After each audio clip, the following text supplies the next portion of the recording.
Now, one day, there was a turtle. He was eating peacefully, minding his own business, when along came the rabbit.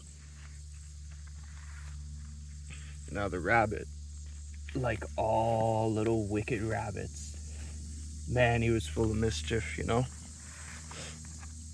And he challenged that turtle to a race. He said, "Hey, turtle, you know, I'm way faster than you, man.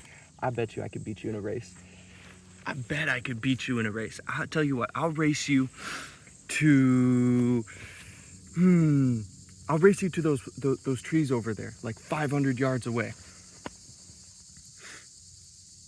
Now, that turtle, he'd had enough of rabbit and all hares to last him a lifetime, since this was not the first time he'd been teased by one of those irritating creatures, and he wished he could put Hare in his place once and for all.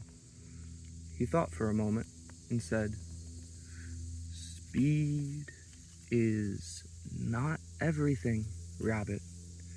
One must have endurance, too. Let's make this a real race, a long one. Let's race to the water pan, the blue one, 6 miles from here. And so that I have time to prepare, let's run the race in 5 days' time, at noon." Now that rabbit, he was surprised. He hadn't expected the turtle to accept the challenge, and he'd been looking forward to a good, long teasing and poking and prodding fun at the turtle for being too scared to accept a challenge and too slow to win a race. But that turtle was earnest. That turtle was so earnest, Rabbit agreed. And Rabbit went on his way. He was laughing. He could hardly wait to tell all the other animals about this silly old turtle trying to win a race against Rabbit. But that turtle lost no time. He called on his relatives for help, telling them about a plan he concocted. The plan was very simple. At noon on Saturday, in 5 days' time, they were to place themselves in different positions all along the path that the hare and the tortoise were supposed to race. Every single one of them was to run towards the water pan, starting from different points along the route. All they had to do was keep going as fast as they could until Hare had sped past, and then they could go home and rest if they wanted to. Turtle collected a gourd to hold water and set off for the water pan that very day. It took him almost 5 days to get there, but at last he arrived.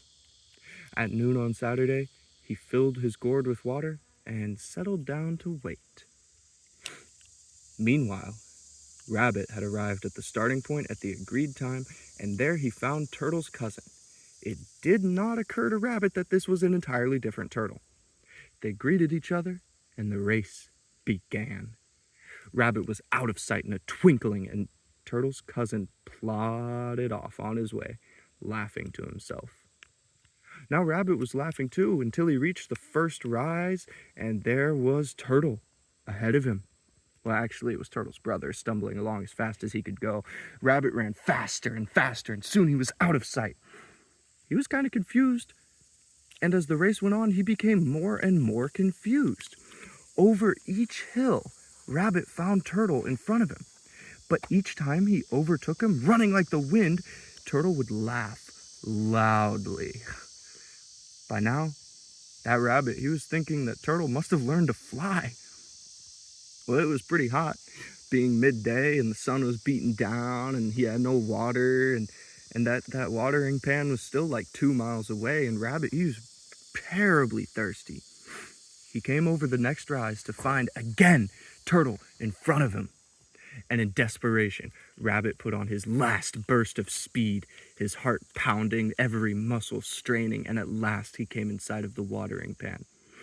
He was almost to the watering hole when suddenly, from exhaustion, from lack of awareness, from dehydration, he tripped and fell. He lay on the ground, exhausted. He couldn't go any further. His sides were heaving, and every limb was trembling.